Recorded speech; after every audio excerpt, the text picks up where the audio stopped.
Thanks for what you do with your podcast and all the rest. You're doing a great job. Hope everybody keeps tuning in. You get a lot of good info, a lot of insights, understandings of how to get strong, how to stay strong, how to use your strength. You do a great job, dude. You make things better than they are in real life, I think. If you don't follow Massenomics, y'all do it. Social media, website, everything. Massenomics. Yeah. Welcome to Massenomics, the world's strongest podcast.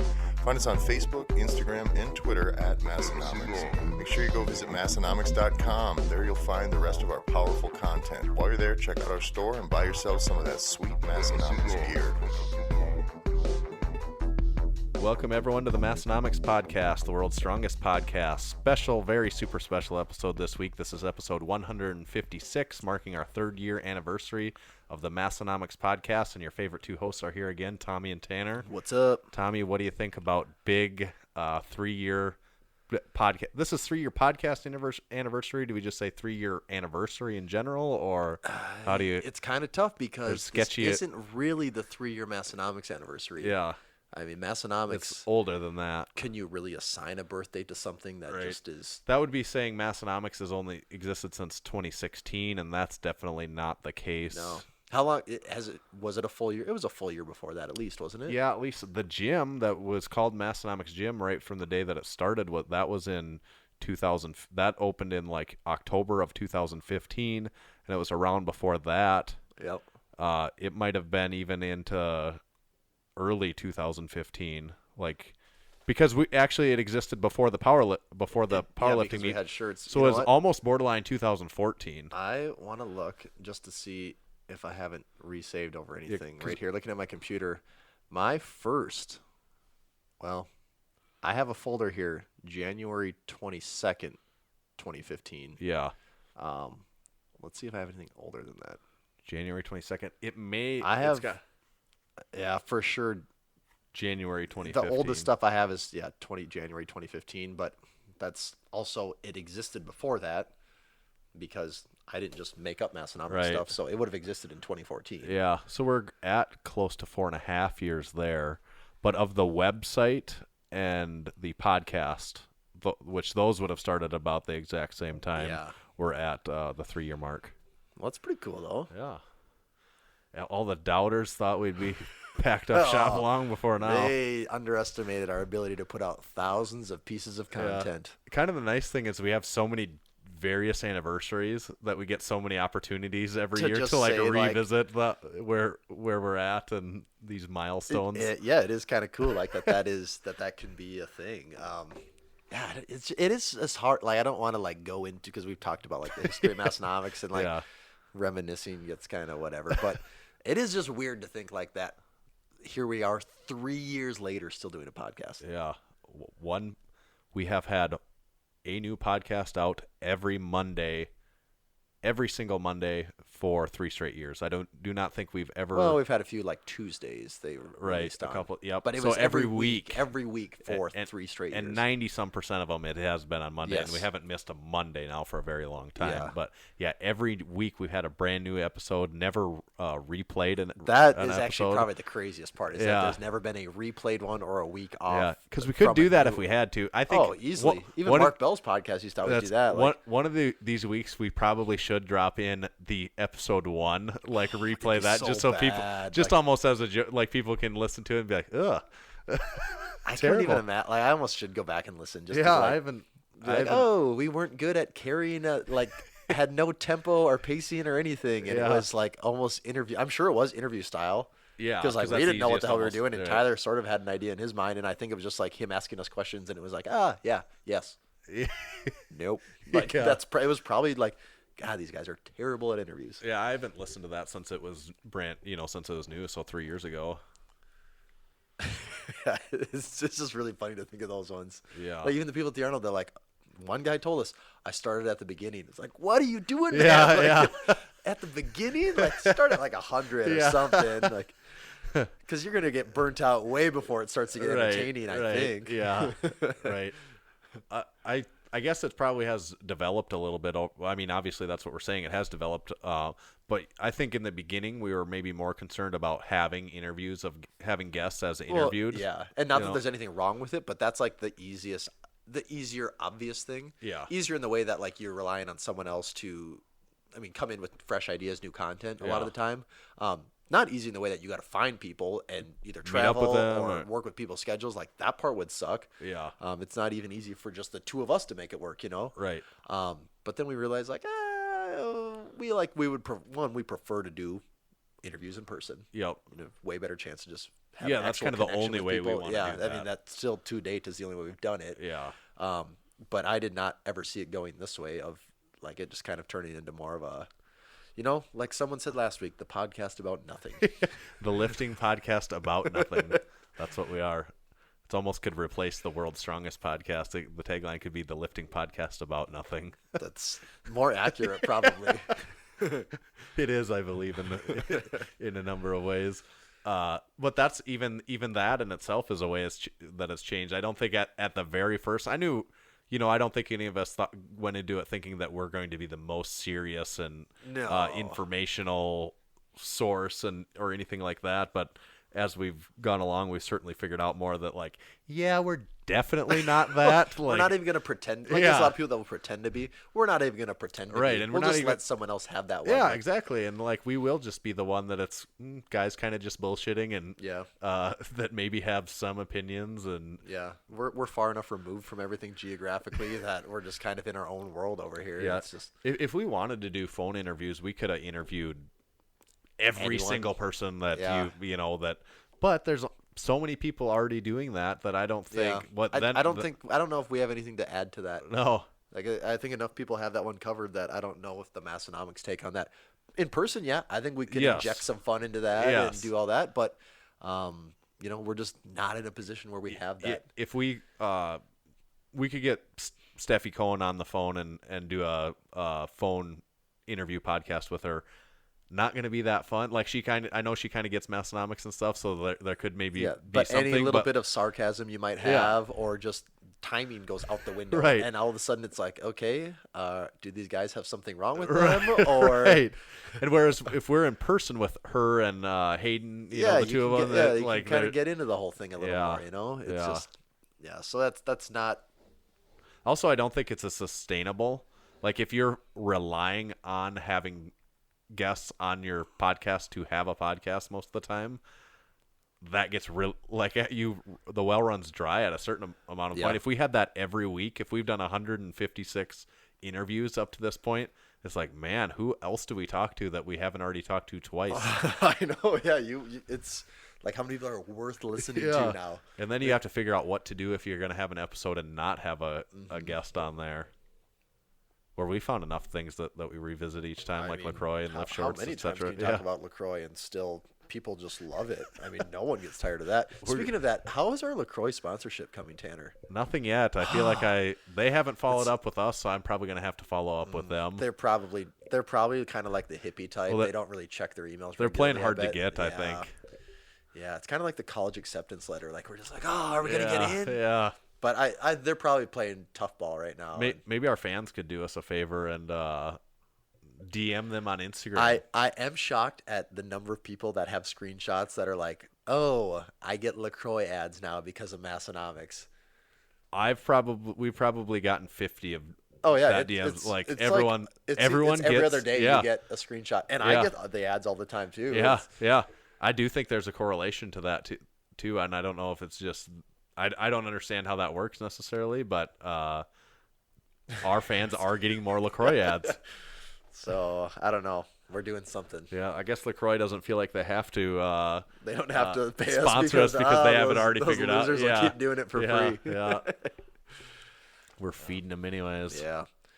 Tanner, I noticed, with the World Log Lift Championships coming up, you were working on your last minute entry tonight. Yes, I was like, if Larry got that invite without really any credentials, what's stopping me? I could tell. I can impress in excess of 200 pounds over my head on a log.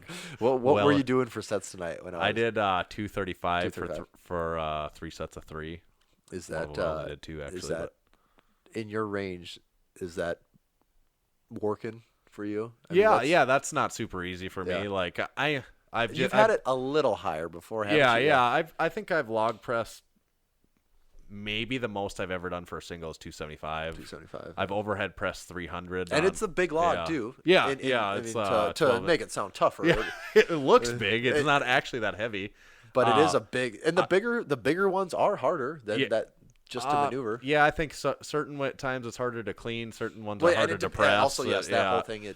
And like log, I'm not super good on log versus other. I'm better at pressing. I can do more with an axle than a log, and that's maybe common for people. I'm not really sure what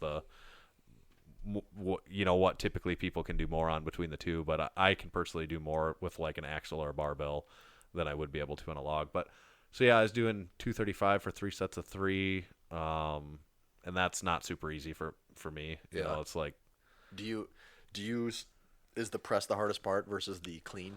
Yeah, the clean. Do you ever have an issue with the clean? Well, so this is my week 4. I've kind of programmed log. Like I'm looking at maybe doing a strongman competition where there is a log clean and press away for reps. Are you alternating weeks between AMRAPs and max out to prepare yourself? That's the only way I know. No, and I didn't have. I think I had like 7 weeks total from when I thought about doing it to when it is. So I was like, well, I'll give it a shot, see how it goes. Train up. So this is the heaviest. I'm like my 3rd or 4th week in, and this was the heaviest I've gone up to that. Like last week I did 225 for 2 sets of 3 and a set of 5 at the end, and like a set of 5 at that for me also wasn't super easy. Like I videotape it sometimes, and if you look at it on tape, it's like, oh, it looks pretty good. That is always the but thing. like anything in my overhead, head, you don't just grind out overhead. I mean, maybe a couple people do, but overhead reps are not something you're ever just grinding out. A big thing with me on the log is just getting a little more comfortable standing there with that thing in your mouth, like right in your face. Yeah, with your lean head back, straight back. Yeah, like just getting more comfortable with the balance, and also it's just the lockout of the log. Like you can always, if you do a little bit of a push press, you can always like throw it up over your head, but it's everyone can push it out about halfway to 70%. Right. It's that getting that, and then even getting to the point where you're holding a lockout too is a story. And with those weights for me that are reasonable, it's just a matter of getting that balance figured out and just getting more comfortable. And just a few weeks in, it is starting to feel better already. I think the competition weight is 255, and I think, but if I just stick to the plan, I think I'll be able to go and do that for some reps. Yeah. I did see though. You have a secret weapon this time. Secret weapon, pulling out all the stops. Now this is what I really wanted to get to. I figured this is what this was getting. What this was getting to. You have finally stepped into the territory of that one tool that the one thing has, the one thing I didn't have. The one thing that you didn't have. That any person that competes in strongman that wants to say they're serious, besides Reband warm pants, this is the next one on the list. Because everyone has elbow sleeves and knee sleeves. I'm not talking about that stuff. No. You want to tell them what the secret weapon is, Tanner? The Reband belt, like the two part. What do they call it even? It's like the strong something belt. Like they have a couple different classifications of belt, and this is their more kind of heavy duty ish one. See, there's pictures of ones there that are just like the soft just like a core. Velcro, yeah. Yeah, and what do they call? There's like they have a name for it. It's like the strong. Well, this one says strongman back support medium. This one's like the 7730 back support. Yeah, they all have a number too. The core line back support X stable. See, and maybe it's the core line or something. I hate companies that do like just numbering things because it gets so hard. They have a 7792, 7930. It's the one that's like $80 some. 7732. But it's the 2-part one where it's not that one because that's just kind of the inside of the one I have, that back support. That's the kind of almost like 7730. your like kind of generic belt. That's not really a belt. Yeah. So what the belt feels like and looks like, it is 2 separate belts. You can just wear the neoprene center part. That's very, it's a lot taller than your typical powerlifting belt. Because really the name of the game at the end of the day, it's all about how much neoprene you can fit on one Exactly. man's body. You want to get done with a strongman competition and just be drenched with sweat, even if you were just sitting there. And people not know, is that man machine or neoprene? What am I looking at? Like, that this guy guy has going- so much neoprene Is he on going him. scuba diving? What sport is this? I can't even find it on Rogue. I don't know. So it's got that neoprene 12-inch tall sleeve that goes around you that's almost just for purely warmth, I would say. It's not going to add any nothing for you to push against or anything like that. And then it's got the Velcro belt that goes outside of that allows you to tighten down again. And even a little that, bit. because don't some of the, like a lot of the guys like Half Thor and them, they just wear their actual lifting belt over it, Right. don't they? Yes, because if the stronger part of the belt, the actual Velcro piece of this, it is not like a power belt still. Yep.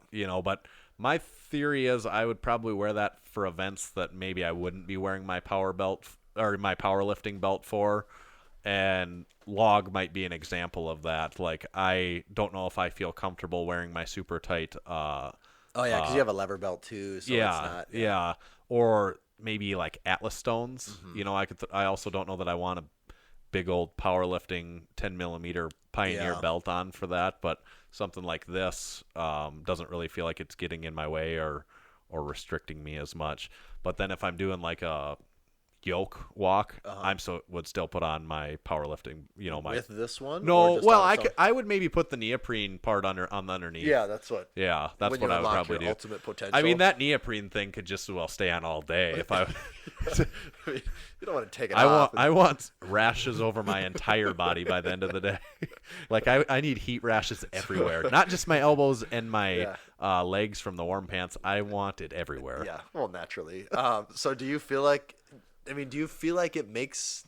Does it have a different feeling lifting with it on?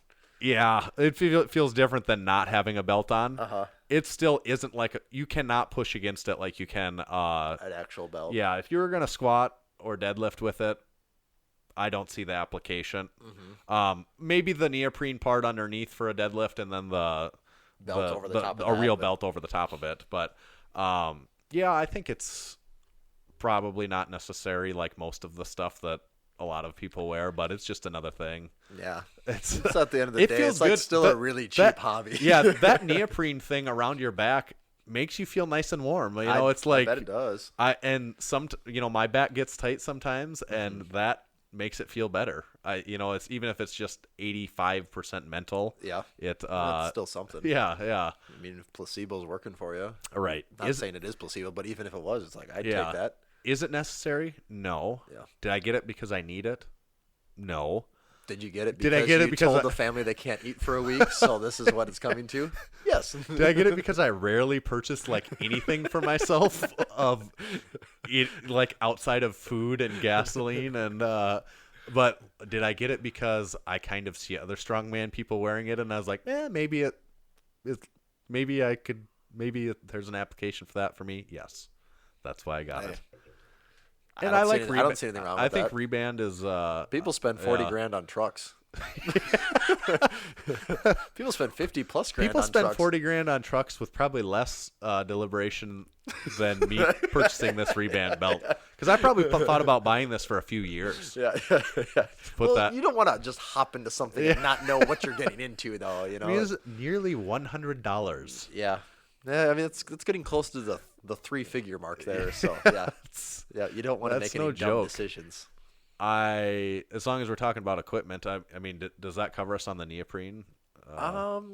I guess in case anyone is confused, just when in doubt, the more neoprene, the better. Especially in strongman, there are no limitations. I do have a full neoprene vest that I wear when I wakeboard. I could probably just wear that in the gym. Is it tight? Oh, it's to the point where it's tight enough that when you actually like breathe in enough to like let air in between the vest, you can feel the cold air come in. It doesn't have sleeves though. No, it's If sleeveless. it had sleeves, you could bench in it. Well, then. doesn't Reband make a warm shirt?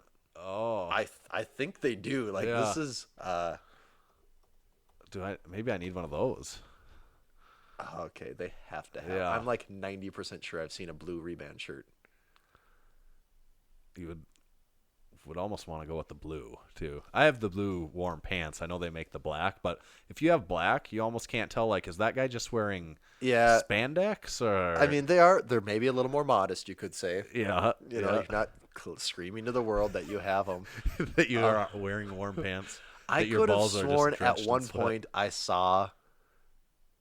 I feel like we've looked I think at that we even talked before. about it on like a podcast like years ago, literally at this point, where they have. I remember doing that in this ridiculous pose of whatever this is of this guy with these pants on, like with his one leg forward. I feel like there is one of a guy with the shirt too. I just wish I could find it again, and they probably don't even make it anymore, but.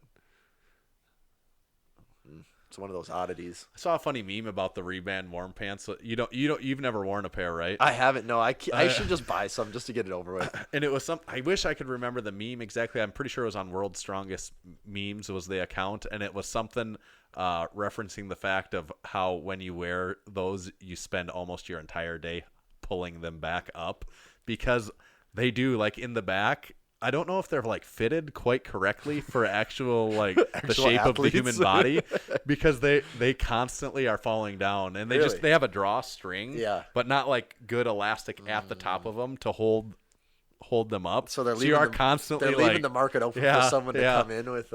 They should have Reband suspenders to go along with the Reband. Yeah, I like that. That'd be cool. Real fashion piece. Yeah.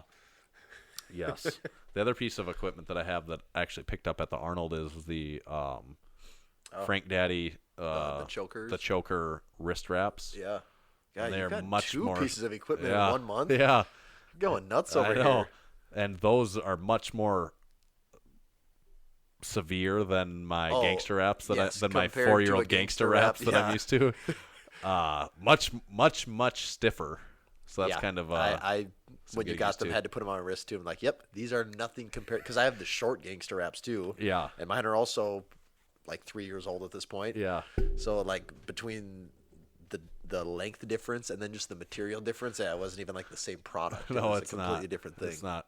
Since then, I actually seem to have misplaced one of my choker. You did? Yeah, because I took them on a trip this weekend where I lifted, and now since I've gotten back, I cannot locate the other one. Well, so that's not good. No, I'm not super pumped about that right now. Having purchased a product and now a couple months later, days down the road with it. I think all hope isn't lost, but I'm a little bit concerned about what I'm going to do with just one choker wrist wrap. I would be concerned if I were you. Yeah, they probably don't sell them in singles either. Probably not. I'll have to ask. You could probably Brandon Franklin get a about word in with someone and find out, but wow, not good. Yeah, so that's been my equipment purchasing. That's pretty exciting. That's more than I can say I've had equipment purchasing lately. Yeah. Well, and you did get the shoes a little while ago too, but we've already covered that. It's been a pretty crazy year though. It has been. It has been a wild year. Lifting. Wow. Still, like you slipped in there a pretty cheap, even with as much stuff as I've bought in the last year, still pretty cheap hobby compared to most. Yeah. Like almost any sport. Yeah. Like you can't do almost any hobby for that price. Even like you've talked about, you bowl. I bowl. I don't even really care. I mean, I have fun bowling. I'm on a men's league bowling team. Don't even really care about it. I don't know how many hundreds and hundreds of dollars I've spent because when you bowl, you buy alcohol. And you I don't can't know, hardly not. No, I don't know how. I don't know if bowling would exist if it wasn't for alcohol even. And I don't know how many hundreds of dollars I've spent even this year on, I mean, even in tournaments and stuff. I now do bowling tournaments, I guess. Yep. So it's like, yeah. If you're into golfing, I don't think like powerlifting or strongman could ever compare to the cost of golfing. Or hunting. Yeah. Yes. Hunting too. Put that up there. Anything with a motor of any kind. Fishing would be, any boating activities. I mean, yeah. I like wakeboarding. I have a wakeboarding boat. Don't even talk about gas for that thing. Like that will blow any hobby you have out of the water. Yeah. Anything with a motor. Yeah. That will.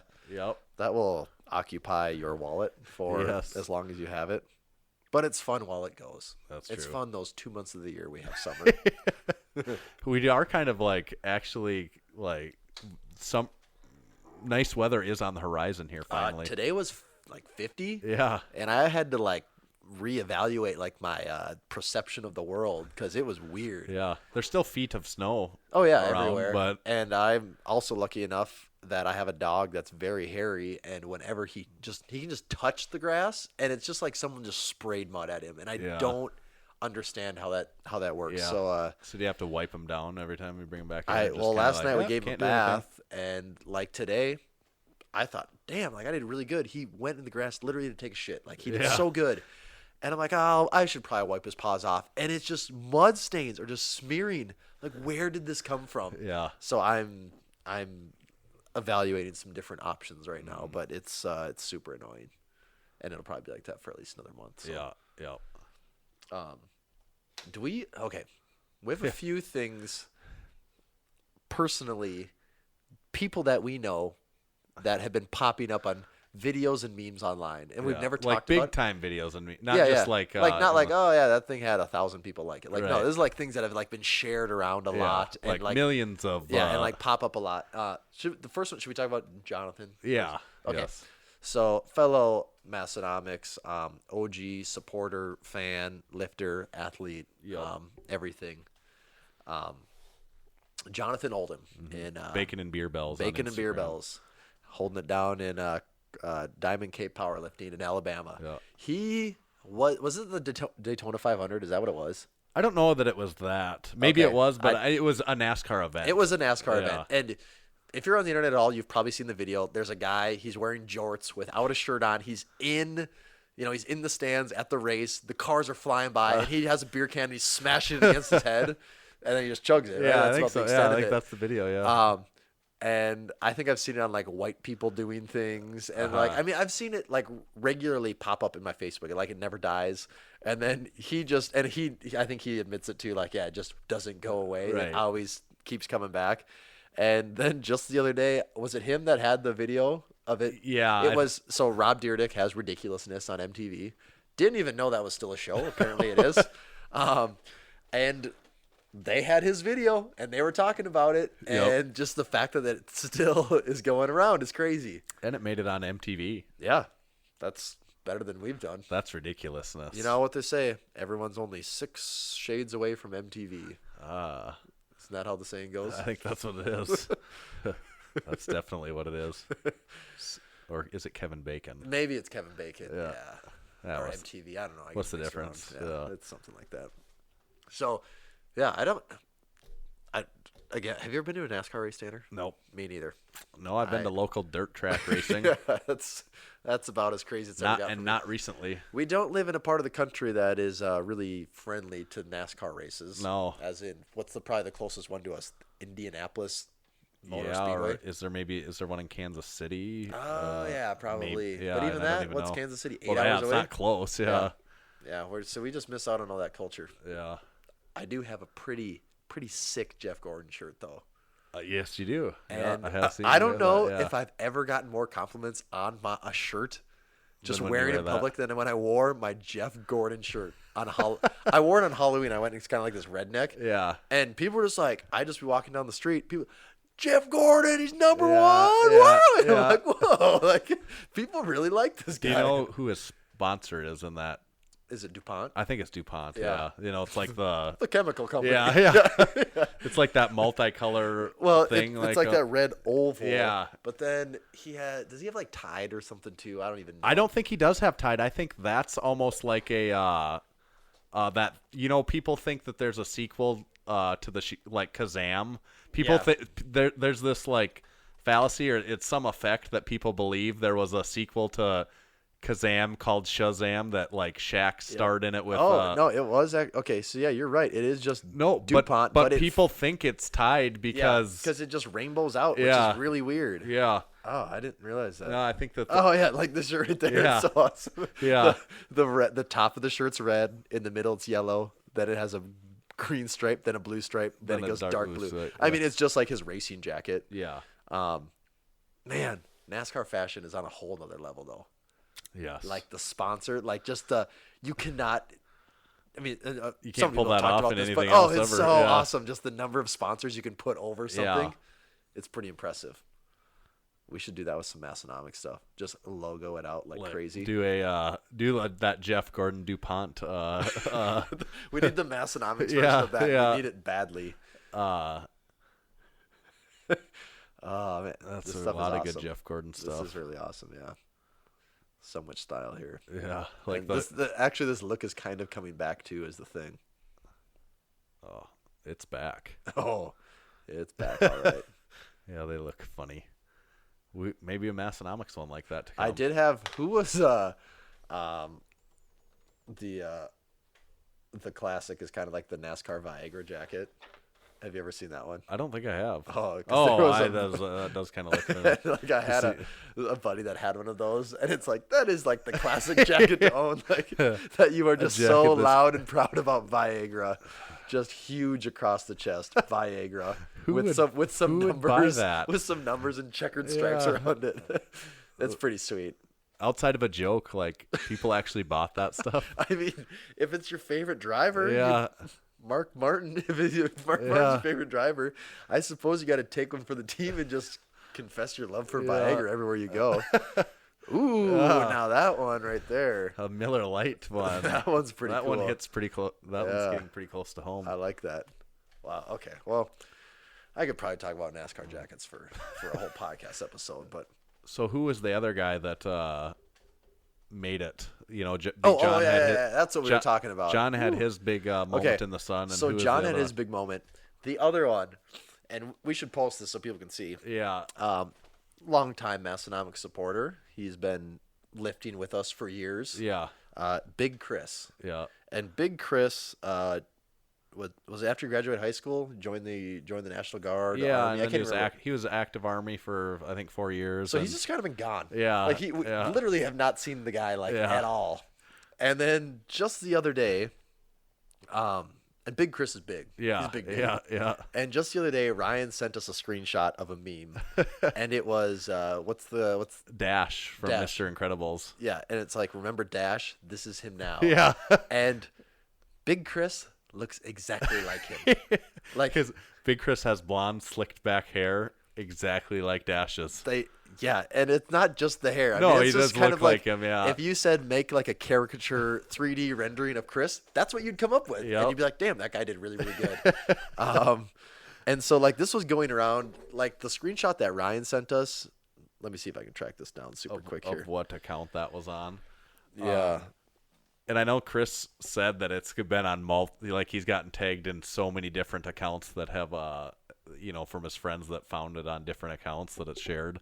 And one of them, he said there was like a few 100,000 comments on it. Yeah, like the screenshot Ryan has is from Grape Juice Boys, which I know is a fairly big meme account. Mm-hmm.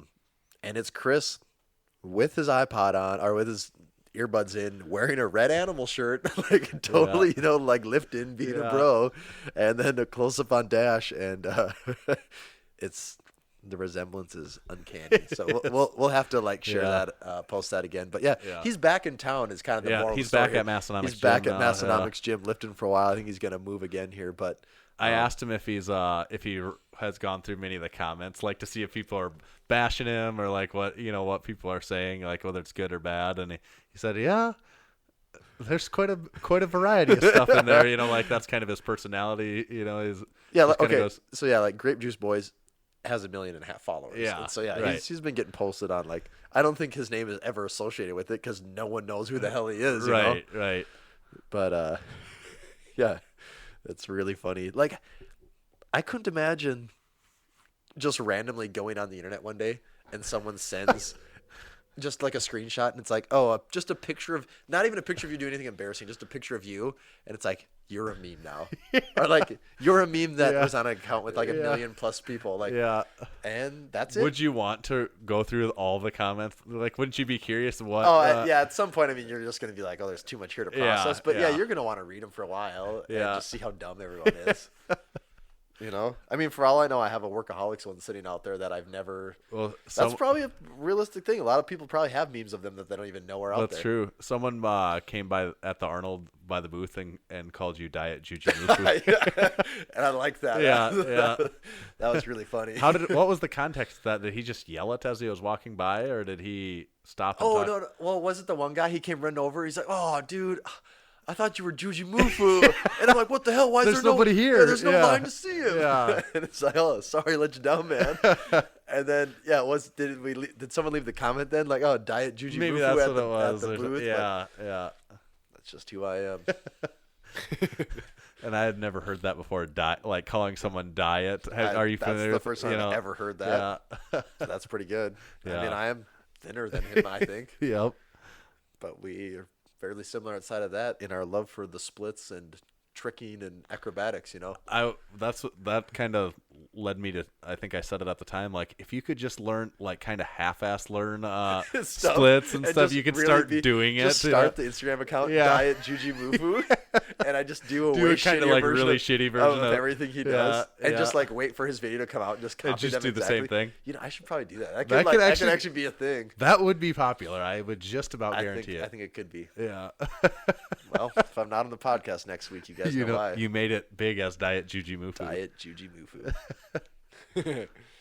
So that's kind of what the Massenomics fans, supporters, homies have been up to in the world of memes, popping in there lately. But the other thing we wanted to talk about, we have a new Massenomics athlete. We do. And we like to use the word athlete pretty loosely. Yeah. Because we always say we don't really like the word, but we haven't come up with a better name for it yet. Right. And the word sponsored is also kind of weird and like, too, I don't know that it sounds like there's like obligations on people's ends or sponsorships, and we don't really want to put obligations on ourselves or other people. Right. It's more like, I guess the way it works is it's lifters that are it's like you're kind of in the club. Right, and the ones we like to work with on that are guys that have actually been big supporters of what we do. Like that's a big part of the criteria.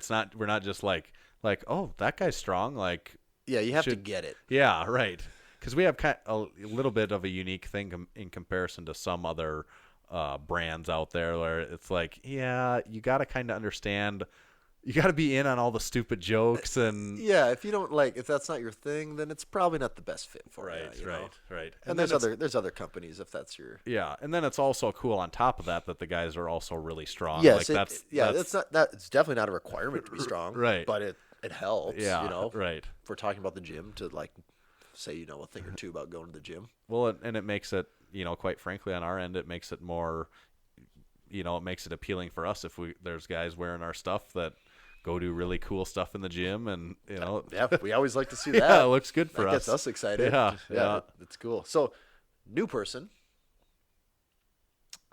New. I was gonna say sir, but that's more of like a British thing. I don't know if there's a proper like salutation for Canadian people. The biggest part of this is we went international. So okay. We've expanded. We're still okay. We haven't said the name yet, but we did go international. We finally crossed our first international borders to the more northern part of North America. Yeah, we didn't change continents yet, like. With the time zone and things, we haven't figured out how to do that. But I should explain the actual geography to you of where he lives. I looked it up and I was like, that guy, like he kind of lives in Canada. Guess what? And I did not I hadn't. I mean, I should know this, but like I hadn't really looked at the geography of this specific area close enough. Do you know what U.S. city he lives really close to? Really, really close to. Well, I don't. Was he in Calgary or where is he? Chatham. Ontario. Yeah, Ontario. So Toronto is in Ontario. Okay. Like Detroit. Yeah, really close. Like I didn't realize. I didn't know that Detroit borders Canada. Yeah, like essentially, and they're farther south than us. like our neighbors to the north in South Dakota. Yeah, right, right. I didn't know it was Ontario. I never paid attention because honestly, Canada is just one big mass to me. So you could say anything. But all right, I gotta. Okay, so we didn't say it yet. Kyle Hendricks is the big Kyle Hendricks. Big Kyle, you got that's the proper salutation. Yeah, Big Kyle. Big, Big Kyle is the newest team member of Massenomics here. And Kyle, I'm looking up where you live right now. I gotta get a visual for where this is actually at, other than just Canada. Oh, wow. Yeah. I mean, you practically live in a suburb of Detroit. Yeah, exactly. Oh. Well, I'm like, He's not very far from Columbus. Like Oh, when we're in his drive to Columbus versus ours, whole different story. ours is across the globe. His is like a hop, skip, and a jump. I mean, he could hop on a quick little boat ride and be in Cleveland in no time. What lake is Lake Erie. Okay. Wow. Yeah. Really, he is almost a suburb of Detroit. God, that is just nothing. Crazy. But it is funny how he lives south of us. Yeah, it doesn't make any sense. Even if you curve the longitudinal like, lines. even if you think the Earth is curved or round or something, it's still he's south of us. Yeah. Wow. So what about Big Kyle? Yeah, so let's talk about Big Kyle. Kyle, I'm just going to read kind of off his bio here quick on the website. And you can check out all of our athletes on our website. We have an athletes tab on there. Yeah. Kyle, he's been powerlifting for a little over 7 years. Did his first meet in 2012. He totaled 1389 in sleeves, and he'd only been training for about 9 months before that, which respectable total for a first meet. I was surprised by this. He had ACL reconstruction surgery from a football injury, and I thought, oh, Canada football? Are we talking soccer? But it has to be football. Yeah. But also football in Canada. Still didn't think that was really much. I mean, I know they have the Canadian Football League, but I don't know. Do just high schools in Canada have football? Probably. I don't know. I don't know how widespread I that bet is. if you live there, you do. Like In the suburb of Detroit. right. Yeah. The well, and Canadian also, suburbs I'm of pretty sure Kyle posts everything in pounds when he Oh, posts he his pretty much lifts. does, yeah. You know, and There's just so much culture we Yeah, got to learn about yeah. here. But anyways, with Kyle, though, he has been competing drug tested his entire career.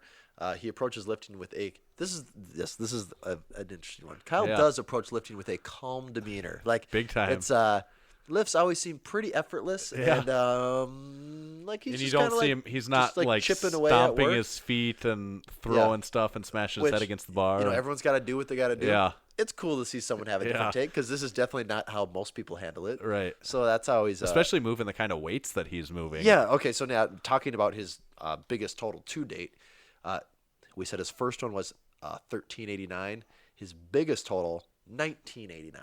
You know, a modest 600 pounds. Yeah. And that's with a 777 squat, 474 bench, and 760 deadlift.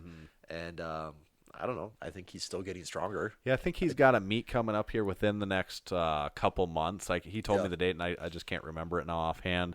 And I wouldn't be surprised the way his training has been going if he doesn't increase if he doesn't break 2,000 pounds, I'd almost be surprised. Not just, I mean, what he's doing is super impressive right now. But if he was like, oh yeah, I broke 2K, I would be like, yeah. I mean, the way you're going, I'm not going to be shocked to hear that. Like the reps of squats that he puts up and stuff, it'd be like, oh, I did a set of 8 with 680 pounds, and then like later that week is like, oh, I did a set of 6 with 712. Yeah, he's really, really strong. Yeah. And before we forget to say, his Instagram handle is K Hendricks Power. Yeah. Definitely follow him on there. But that was kind of like the first time he popped up for us. It was just like, oh, this dude in Canada is like wearing Massenomics stuff, and he's really strong. Well, do you remember the actual thing? Is he ordered a lift shirt? And I think he was maybe going to be – it was before we had international shipping to Canada. Oh, he was going to be in, like, Detroit or something like that, and he had arranged it ahead of time. He's like, I'm going to be there in, like, 2 weeks. If I buy it from you now, can you ship it to such and such address, and I'll pick it up? And he was actually somewhere else in the States. He was just, like, flying back through, I think, Detroit, and was going to grab it while he was there. And we got it all worked out, and I had never looked – hadn't come across him on Instagram before, and then I – eventually did. I looked up and I was like, Tommy, remember that guy that we did all that arranging to get that lift shirt to? That dude was actually a really, I saw some of his lifts or something. I was like, you got to check him out. He's really, really strong. Yes. And I want to say, I think it was about this time last year. Didn't he have a meet? Because I think I remember watching the college in town. They were in the NCAA championship. And I think I remember during that game, or shortly after the game, we were sitting around with some people, and someone's like, dude, look how strong this guy is wearing this Massenomics stuff. Oh, yeah. And I was like, oh, shit. Like, yeah. Whoa, he is. Yeah. And I didn't know who he was. And that was like the first time it really popped up on my radar.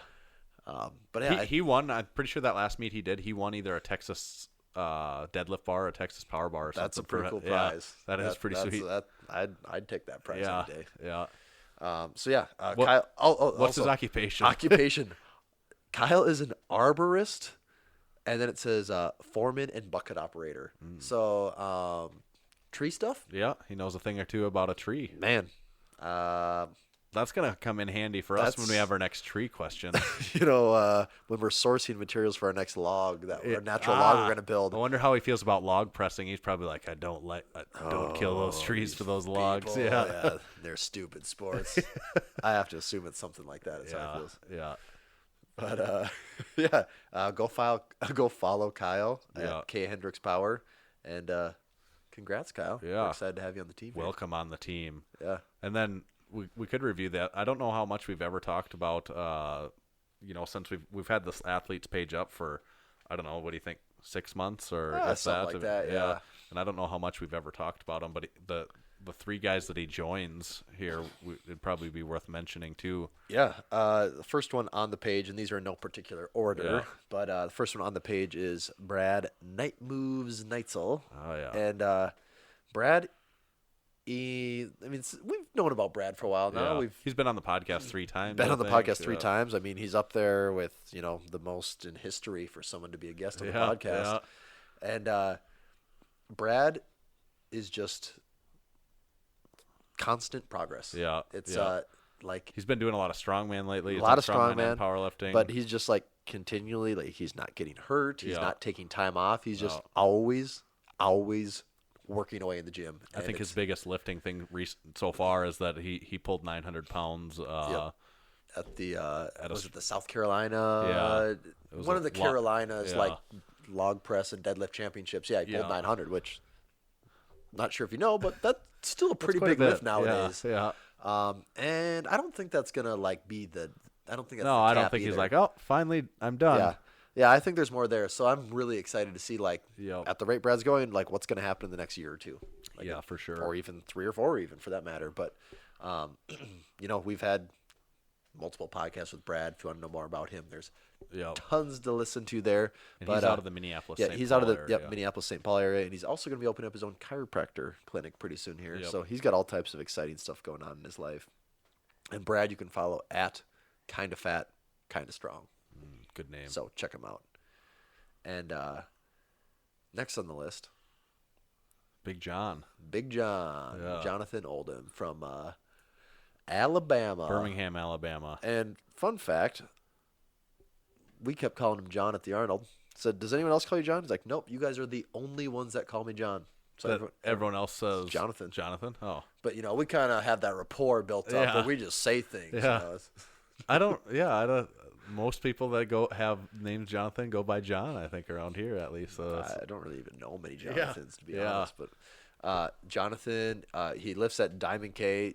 You cannot follow Massenomics and not know who he is because Diamond K, the number of things that either one, they repost or they post. And it's just like guys lifting out of there wearing Massenomics yes, you stuff. just you've probably seen them. If you're not aware of who they are, like if you saw the video, you'd be like, oh yeah, I've seen that one pop up before. Yeah. So, but yeah, their gym is just nuts down there. Like the number of guys squatting 700, 800 now is like getting completely out of hand. Yeah. The number of guys deadlifting over 700 in one gym. Yeah, it's just In like one it's like small. normal. Like Yeah. you're not even it's not even really exceptional at that Yeah, gym anymore. yeah. It's like, okay, you're kind of like, all right, It's you're like- in the majority now. Yeah. Good job, man. So it's getting pretty nuts down there. But Jonathan, he I don't know. You probably couldn't say there's been more of an OG Massenomics supporter than him. Okay, yeah, and no one that was like probably more passionate about supporting us.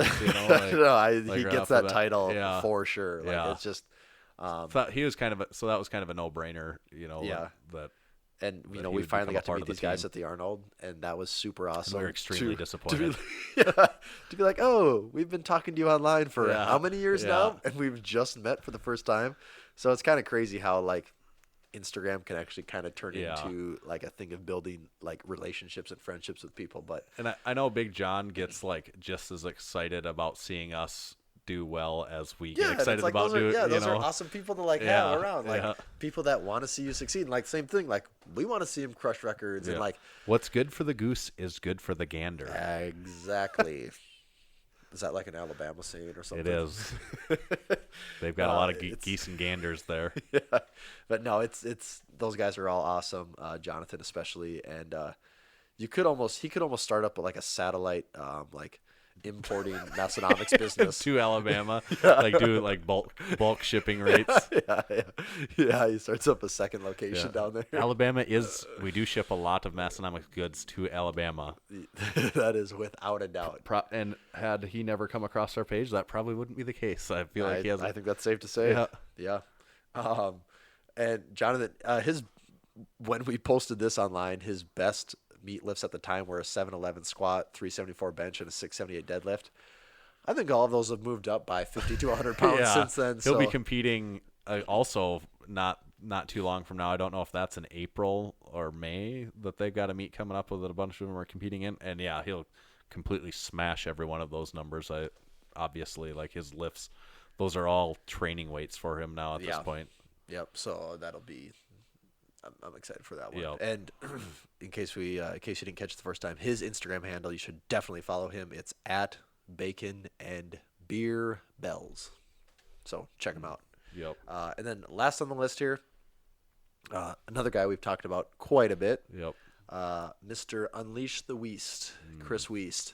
And when you have one of the biggest deadlifts of all time, I don't even know like how much more there is to say about that. Yeah. Like, What's that the fact there? Number 2. He has the second biggest deadlift all time in the 308 pound weight class. He only trails Konstantin Konstantinovs, or however you say that, KK, and he has his sights on the all-time world record. Yes. And I don't think that's unreachable. He actually did a meet where he attempted that here not too long back after the Arnold. He did a meet and he did attempt that all-time world record deadlift, didn't get it, but I'd almost would be unreasonable to think that he's not going to get it at some point in time. I would say also short of him just quitting lifting. lifting. At that point it's just basically him quitting or major injuries. What's going to stop him? Otherwise there's no reason he won't get it. Also probably the only person in the history of the world to do a pause 900 deadlift. Yes. So he's got that on his resume.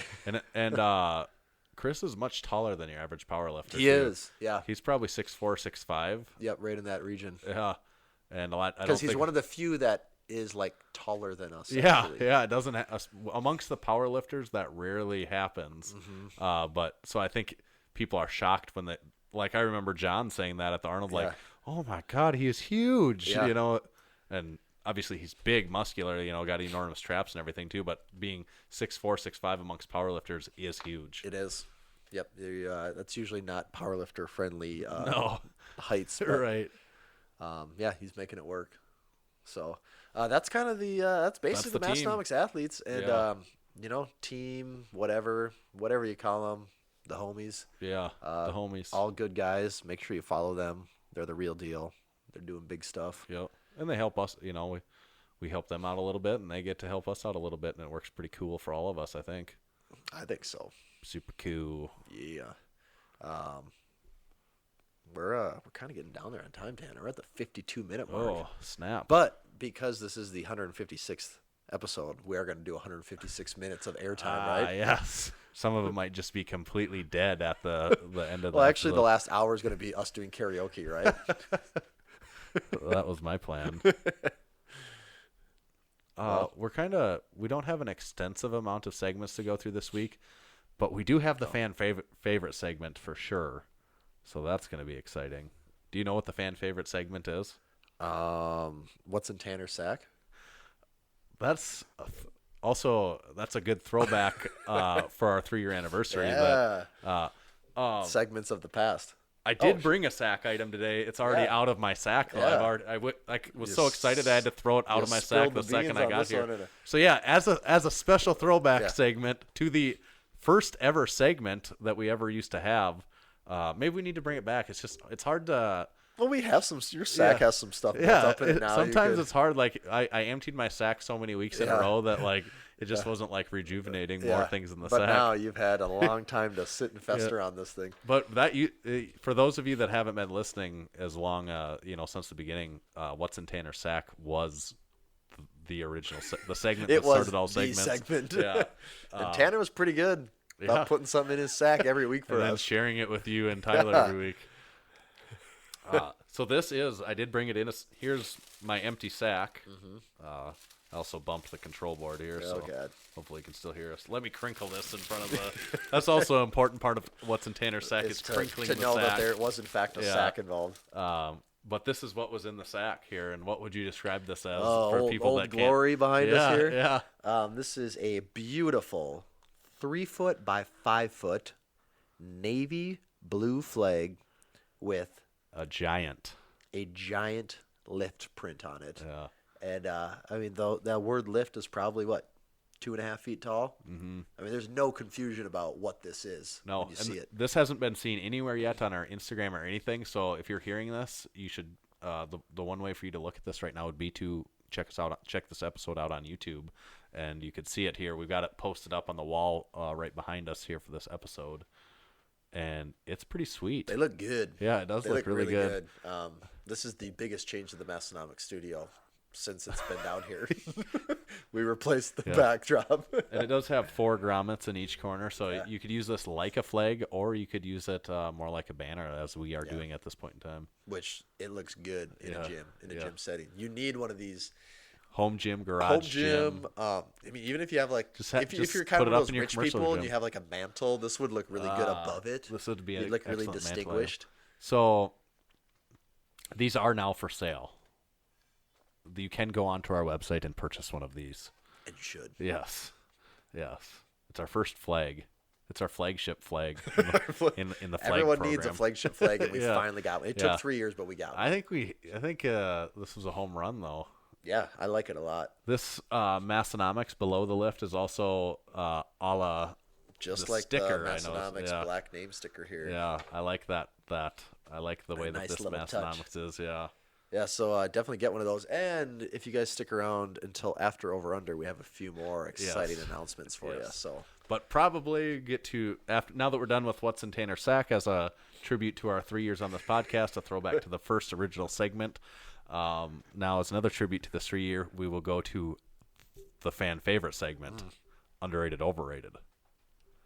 So, everyone knows the most important rule about underrated or overrated is the rules. Because, I mean, it is the 3-year anniversary. The rules could be different this year. In honor of the 3-year anniversary, I did write out the rules more specifically, so now I can read the exact rules verbatim. So that way it's less ad-libbing.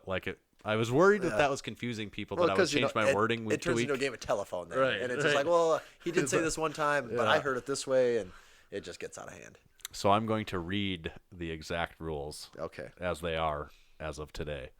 Underrated, overrated consists of lightning round questions asked by myself to you, Tommy.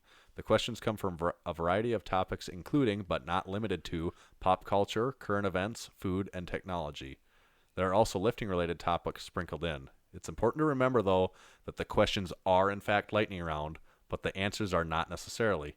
Tommy has his druthers when it comes to the length of the answers. You can answer as long or as short as you would like to. That was really good. So to recap, questions, lightning round, answers. Druthers, I heard in there somewhere too.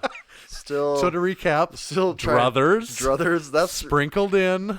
Food and technology. Yes. Okay. Druthers. That's more what my takeaway from it was. I did consciously use the word druthers because I think it's funny. Still not really sure what that means for the rules, but I guess we'll wing it and see. Yeah. So I think everyone knows. Now there's clarity, though, that the rules are written. Look at how long. They are. Yeah, they are there. I think my dream with these rules is I'll keep expanding them. To get longer. Well, because there's always going to be someone that's going to exploit the rules, or come up with, what about this? And you got to have these situations covered. So the rules are subject to change. They'll never get shorter. In They'll the only get longer. Loopholes exploited, and or something I like picture maybe even a full policy, with an index at the beginning, where you can, if you got questions about a certain area of the rules, bylaw section 3A, yeah, for the rules of underrated, overrated. Okay, underrated or overrated? Topic number 1: ordering fajitas at a restaurant.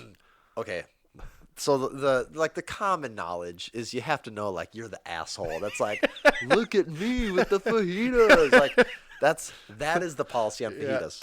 Now, if you know, I mean, you might not know that, but that is the perception of everyone because everyone else knows that when you're ordering it. So if you're aware of that rule, this is one of the ones that falls under the classic situation of you have to know the rules to break the rules. So if you're aware of that rule and you want to knowingly break it, I would say do so with caution. It's all on you. You're going into this on your own. But I do not order fajitas at restaurants. Because what is if someone hasn't seen someone order fajitas, it's an experience of it's when they bring out. It's like they bring out, like steaming, it's like when the waiters bring out like the huge. I've never been a waiter. I don't know what the hell, like the serving tray. They come through with the 10 different plates on it. Like, all right, here you go, everyone. Well, they bring out one of those just for you, and it's like going, and it's crackling and steaming. Like you get like 4 plates. Yeah, like did they bring a hot plate out with it? And so the whole thing's just like making this ruckus in the restaurant, and because it's so enormous, everyone has to like duck their head and watch out for like your food. It's like why can't they just put all that stuff together in the back? Well, it wouldn't be fajitas then. It would just be the other stuff. Just be the other stuff. Yeah. But so then you have your tortilla plate, like your like toppings plate. You have your meat plate. Yeah. You have them all together, and then you kind of get to take up your whole section of the table. And if you're cool with that, I guess it's kind of a look at me move at a restaurant. Yeah. As far as restaurants go, it's a very look at me thing. But at the end of the day, Mexican food is still the best. So, fajitas. Overrated. Okay. Always have to end in put hard. Put them in the stuff they go in and bring them out that way. I'd say something I need to add to the rules for future now that I'm thinking about it already. You can answer as long as you'd like, but at the end of it, there does have to be a hard answer. There does. And I was torn, but I knew what the rules were. See, you knew, but not everyone might not know that. Yeah, there's no beating around the bush. So one time, one of the topics was the penny. Mm-hmm. And we had some discussion about that. So, which leads me to our next topic: underrated or overrated? The $10 bill. That's the context of why this is a topic. I think 10s are pretty underrated. Yeah. Get enough of those in a stack. You got a lot of money on you. I always like I do like 20s more. I would prefer a 20. The 10 seems to be kind of rare, almost. Really? Because ATMs don't dish out 10s. Right, exactly. Like 20s are just kind of the and standard. 5s are more common. So you know what? 20s overrated because that's all ATMs dish out. I remember the first time I went to an ATM and took out $200. I thought, I'm gonna get 2 $100 bills. This is gonna be awesome. And I got 10 20s. It's like, what the hell is this? Yeah. You don't see 50s ever. Like that entire weekend at the Arnold, all of the cash that was exchanged. I mean, that was more hundreds. That was more cash than I see ever because who carries cash on them unless you're like a rich person? And out of all of the money we got, was there 2 50s in the stack? 3 50s? Yeah, that's probably it. There's many more hundreds than that than there was. Way more hundreds than 50s. A lot of 20s, of course. Yeah. 10s are underrated. Yeah. Mostly the hundreds. I noticed there's a correlation between $100 bills and people purchasing the lift shorts. Yep. And this is most of the people would what's the old saying? Causation and correlation here. There's they would, and it wasn't because they had they'd take out their wallet and it was like, wow, that is an enormous wallet, and it was just 100. Yeah, and it's like they would lick their thumb. And they just slap it down on the table. Like, do you got change for one of these things? They'd slap down their stack of hundreds and be like, 1 pair of lift shorts, please. Do you got change for these? You ain't getting change. Change where we're going. You don't need change. Yep. So 10s are underrated. Okay. Underrated or overrated? Income tax returns. Tis the season. God. Tax is the worst. And I don't do my own taxes, so I guess for me, from a mental capacity standpoint, it's really nothing. I just have your information. I give my stuff to someone, and they do my stuff, and then they tell me it's going to cost me this much. But here's where you really, really, I worked a job, just like almost everyone in America. You work a job, they take withholding, Social Security, all that stuff. Yep. And you just, I get paid this amount, but this is what I take home, whatever, no big deal. If I'm lucky in April or whatever, I'll get a tax return and we're all good. But when you are self-employed, I do think there's a valuable lesson here that would shock a lot of people. And when you run your own business, self-employed, whatever, you pay taxes in on kind of your own accord. Like you don't have anyone saying, all right, give us that money. I mean, they're there. Every but time you collect a check, someone's not like, hey, we need 15% of that. It hits your bank account first, so you have it first. Yeah. And then you give it's it your away. responsibility. And it's definitely one of those things where money especially, you don't really miss what you never had. You can say like, oh, it'd be cool to have that, but you never had it in the first place, so you don't really miss it. But when you have that money and you might have it for a month or a couple months, and then, or, however long you waited to do your stuff.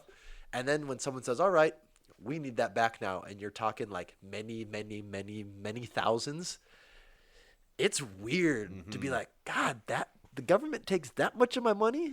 And I'm not saying like, I'm like this, the government's evil and I hate everything. Yeah. Like I get like it's necessary for us to function. And like, we need roads and we need schools and I guess I need to, I guess, like I'm happy to contribute to society, but actually thinking about the money, it's frightening the amount of money that just you pay in. Yeah, it really is nuts. And now with tax time, like I'm married now. Literally talking to my accountant today, like, oh, I never even crossed my mind that like I'm married. That kind of changes how you do your taxes, doesn't it? Like, yes, it does. Yeah. And I have no idea what that means. They could be like, you owe us $10,000 or we're giving you 10. And I'd be like, either one's probably right, I guess. Yeah. And that's taxes in America. Yeah. The other thing I would add to it is people that work. A thing I hear a lot is people get a tax return. They're getting money back and they're like excited, like, ooh, I'm getting $2,000. They're giving me $2,000. And it's a good feeling when you do get money back, because it's nice to have money.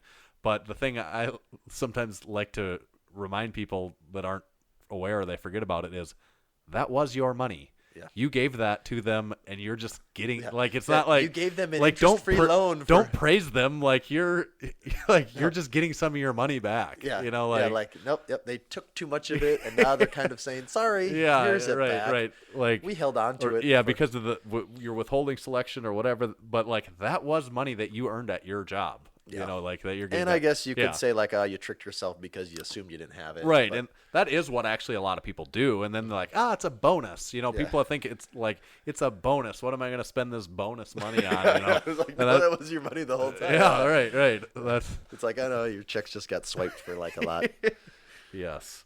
So what's the what was the original question? Income tax returns. Oh, so overrated. God, they're the worst. Okay, underrated. Oh no, the return though is the return the money you get back.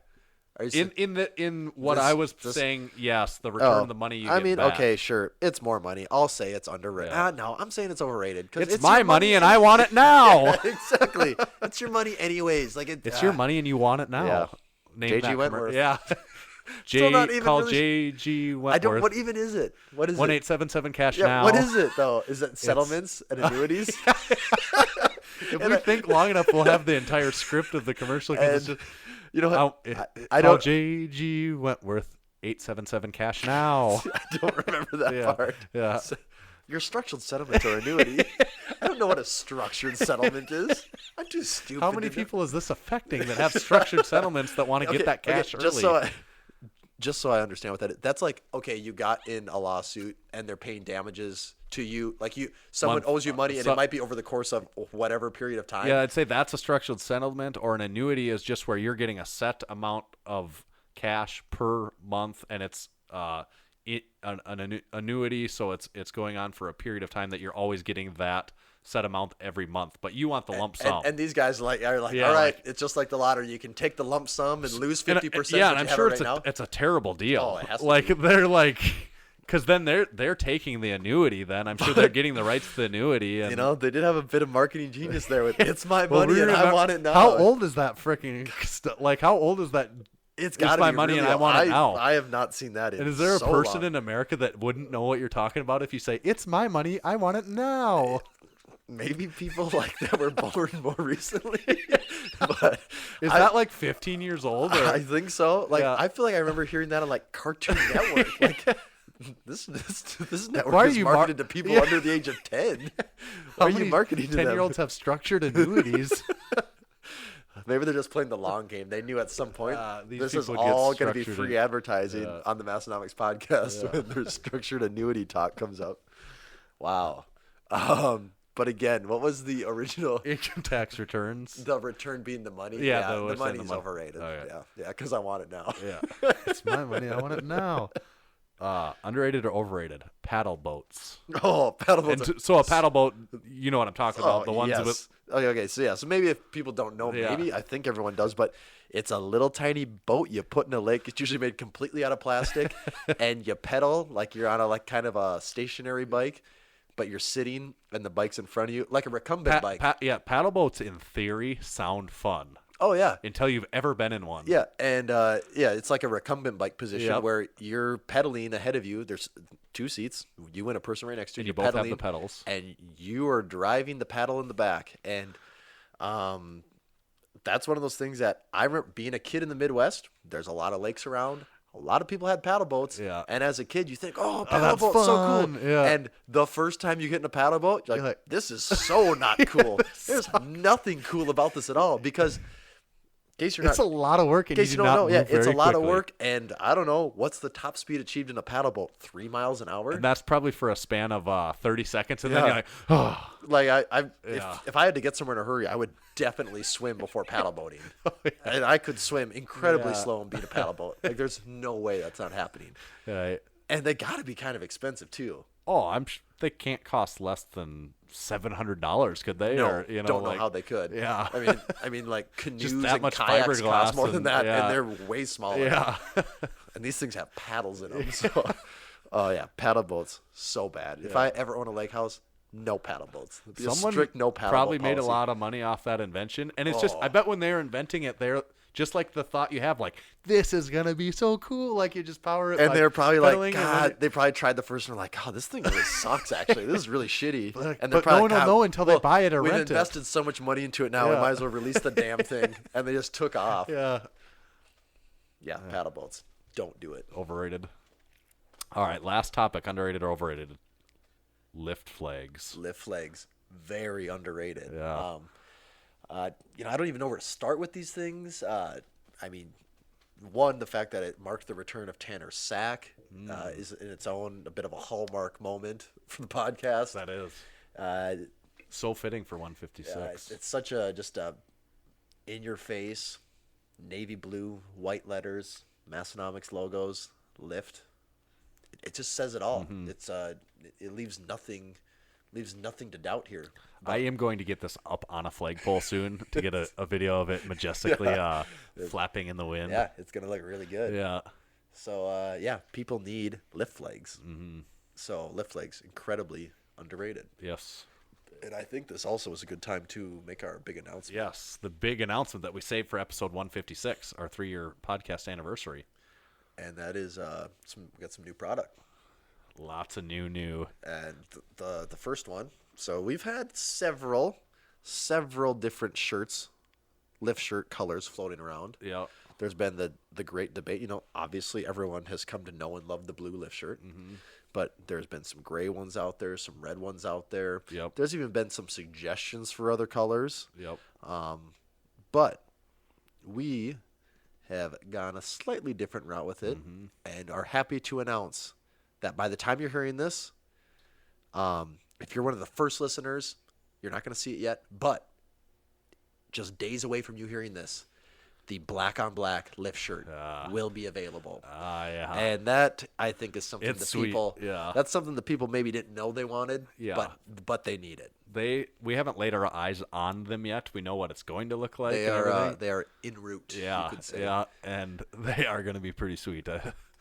Because what do people always cry about? Not having enough black shirts. Yeah, because we're kind of the blue shirt boys. Like even at the Arnold, the other booths are like, your blue shirts over there, because everyone else has black. Everything's black. So the lift, our most iconic shirt in the black on black, is gonna be pretty cool. Yeah, it's gonna be good. Yeah. Yep. Same fit, same style of tees. Yeah. So if you got the first one and you love it, this is going to be the same thing, but in black. And, it was almost a light bulb moment when we thought that because we knew we wanted to do the lift shirt in another color. The answer was in front of us the whole time. Like we solved some crazy math equation at the moment.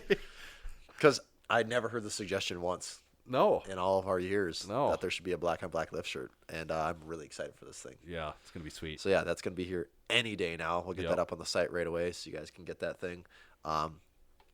Product number 2. Couldn't say number 3. I mean, because we have the flag here. Yeah, here was number 1, black on black lift shirt. Number 2, number 3. It'd be shirt number 2, product Yeah. number 3, Yeah. and that is the deadlifter shirt. Ah, Now the deadlifter new shirt, shirt. it is brand new design. brand new. You know, we have the world famous bench shirt, the best raw bench shirt in the world for squatting. Yes. Has made its reputation on that. Yeah. You know, we have shirts that tell the world you like to bench. We have shirts that tell the world you like to lift. We have shirts that tell the world you like to curl, that you like Massenomics, Yeah, buddy. that you like to scream things while you lift weights. And we needed a shirt for the deadlifter guys out there. And, you know, deadlifting, you either got it or you don't. Mm-hmm. And if you don't got it, this shirt might help you get it. But could be the X factor. the people that got it, you're going to want this shirt so people know you got it. Yeah. And just be on the lookout for it. It is also a black shirt. Has a red and white print. Mm-hmm. It doesn't have white on it, does it? Can't even think off the top. Yeah, it has Yeah, white on it. yeah. Red, white, and gold. And a little touch of gold. Yeah. And this is in line with our other products. Yeah. So if you're gonna have to do the work and see the visual on it. Yeah. And you know, if you We follow can't us do on the Instagram, exact description of if justice. if you follow us on Instagram, you'll get the visual. But And also, it's probably always important that we're careful of how we describe what we compare these shirts to Yeah, in you exact know. comparison. You know. you can use your imagination and figure it out. But yeah, check out that shirt, the Yeah. deadlifter shirt. That one's gonna be hot for sure. Yeah. Oh, that's gonna be real hot. Yeah. I think the black and deadlifter shirts, I think, kind of goes together too. Yeah. That's a good mix. For sure. So that was product number 3, shirt number 2. We have something a pairing to go along with that new shirt. Then also the fourth thing is up to this point we've only had one koozie design. It's been the lift koozie. Yeah, the navy blue koozie with the lift logo on one side and the Massenomics. Which we are getting very low on those things, and when those things are gone, they are gone. They are gone because we're not getting that style. We're replacing it with this new style. And the new style is the deadlifter koozie. Yes, And it'll be a red koozie with the new deadlifter logo on one side and the Massenomics logo on the other side. Yep, and you're gonna want to get those. So I mean, when you're getting all this other stuff, you might as well just throw the koozie in the cart. Oh, you'd be an idiot not to. Yeah, You'd be a pathetic loser not to do that. it's your koozie, and you want it now. But So true. yeah, I could see a meme with JG Wentworth and and no one will really it's remember. it's my lift shorts. I want them now. Structured settlement annuity for my lift shorts. Yeah. There's definitely something there. But yeah, those lift koozies though, those will be gone. We're not ordering more. I don't know, maybe in a few years, maybe they might come back around, but can't bank on that. It could be a back by Can't popular bank demand on that in there. these trying times. Uh-huh. So In this economy, yeah. Maybe if we fall into some structured settlement or annuity, we'll come by some extra cash to maybe get if we some. can But, fleece some people out of their structured settlements and annuities. but until then, they're just going to be gone. So check those out. Yeah. All those products, they'll all be dropping. There also is one. We had another thing come in. We got a couple more ideas in the works here, but we're too far out to get anything away on those. So On the just anything. yeah. We got some other stuff out Okay. there. So Yeah. yeah, just keep being fans of us, and we'll keep giving you guys fun stuff. So that's going to be our big April drop release, unveiling, whatever words we use for that. Mm-hmm. That's going to be what we do. That's our gift to you guys. Your gift to us can be buying all of those things. And what a gift it would be. Yes. So do stay on the lookout for all of that. By the time you're hearing this episode later this very week, most of that stuff will be coming out and live on the website. The shirts are going to be the huge items that we're going to see move quickly, I believe. So those, if you're interested in those new shirts, do not wait on those. Don't sleep on them, because that could be gone, and then it takes us a while to get those sizes back in inventory. So if you want those new ones, hit them up quick. Also, flags, we have a relatively limited supply of this first run of flags. We want to see how this does. So if you're interested in a flag, this is pretty sweet, at a pretty sweet price point actually too. So don't wait on that either. Well said. Yeah, that's it. Subscribe to the podcast on YouTube. It's your way to look at this lift flag first and foremost. Help us get to 1,000 on there. Yeah, we're getting dangerously close to 1,000, aren't we? That's going to happen any one of these days. Now we're going to hit that grand. And is that when they send you the silver play button? Yes, is that what YouTube yes. does? I think it's the bronze one out of 1,000. You got to get to a 1,500 to get the silver play button. Because then you're in the top tier of YouTube content creators, right? Like 10-year-old kids that have YouTube channels. We're getting close. Check out our website, all the new stuff we were talking about. Subscribe to our newsletter. That's at the bottom of the page. We do send out other things that are related to new items that we're dropping. Maybe there'll even be promotional offers in there. We do have other new ideas that were in the works, so you might catch some of that in newsletters coming out in the future as well. Apple Podcasts, give us a review as we're seeing those numbers go up, and that's really super cool. And we read them on the air. Yes, we do read. We have and will read every review that shows up in Apple Podcasts. We will read that on the air. So that's your chance at 15 to 20 seconds of fame on the Massenomics Podcast. Make sure you're telling your friends about the Massenomics Podcast, specifically if they're into lifting and they're into us talking about lifting sometimes and sometimes not talking about lifting. But let them know. I think that word of mouth thing is still probably the fastest way to grow our audience on the podcast. For sure. And that means a lot to us when we do see the numbers going up, because we know that you guys are getting the word out and that someone's finding this entertaining. Yeah. And we need that if we're going to try and do this for 3 more years. Oh, man. Yeah. I'm going to be an old man 3 years from now. So, like, at a certain point, I'd be like, oh, am I too old to be we too old to be doing a podcast about? I mean, you'll be talking about J.G. Wentworth commercials, and for sure no one then will know what that means. Like, back in my day, we wanted our cash now. Back in my day, we had to call 1-800 numbers to get our cash now.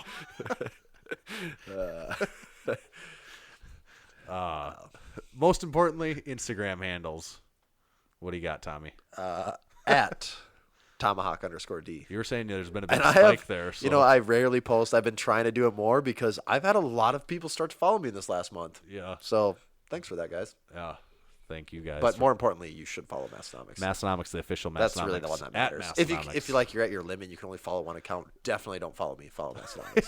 If you only have room for one. Like if you have a hard line, don't waste it on me. Yeah. And also my secret one that you can check me out at a secret undisclosed location if you really want to see pictures of my children. Yeah. Or Tanner jumping off roofs or something. I don't know. Hey, they might want to see that. Some certain one action.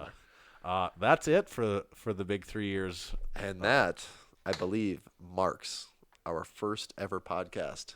1 hour and 21 minutes. Whoa.